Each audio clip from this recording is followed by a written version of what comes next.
In the day's other news, the U.S. House of Representatives was on track to approve raising the federal debt ceiling by $480 billion.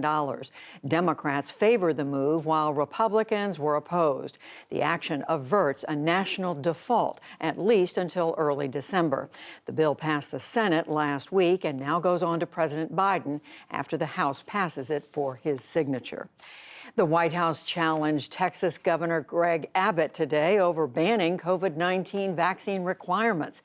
The Republican issued a ban last night. It came as the Biden administration is about to issue rules for a federal vaccination mandate for larger employers. At the White House today, Press Secretary Jen Psaki challenged Abbott's action. I think it's pretty clear when you make a choice that's against all public health information and data out there, it's not based on what is in the interest of the people you are governing. It's perhaps in the interest of your own politics. Also today, the state of Florida fined Leon County $3.5 million for making its employees get vaccinated. The county is home to Tallahassee, which is the state capital.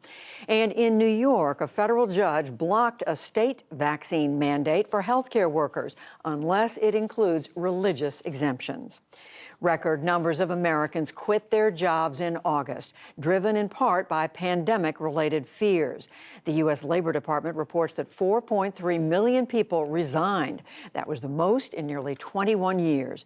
Job openings were down as well. In Britain, a report by Parliament today charged that a delay in imposing a COVID lockdown caused thousands of unnecessary deaths.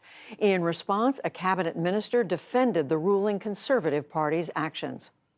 We took the decisions based on the evidence before us. But of course, we've always said with something so unprecedented as the pandemic, there will be lessons to learn. We're keen to learn them. That's why we've committed to an inquiry. And that will be the opportunity to look at what could be done differently and what lessons we take into the future.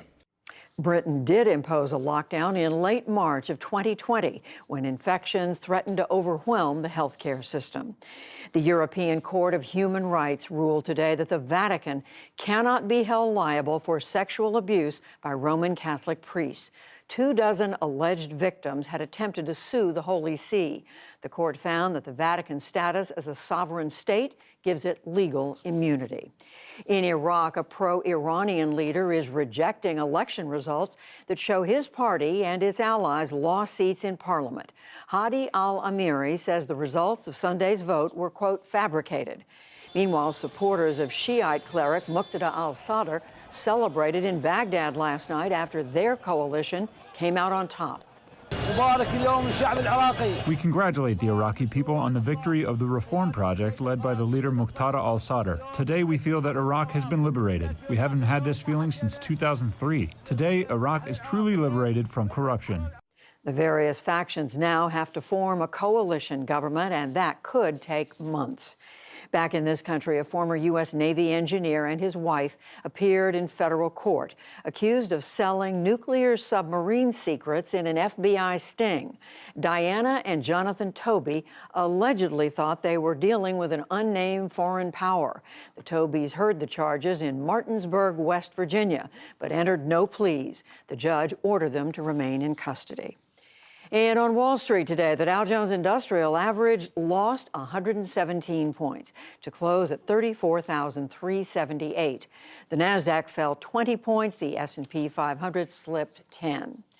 Still to come on the NewsHour, the North Korean leader shows off his country's missile technology, some that can reach the U.S. House Intelligence Committee Chairman Adam Schiff weighs in on the tenuous state of America's democracy. One judge's decades-long pattern of wrongfully arresting and jailing children of color, plus much more.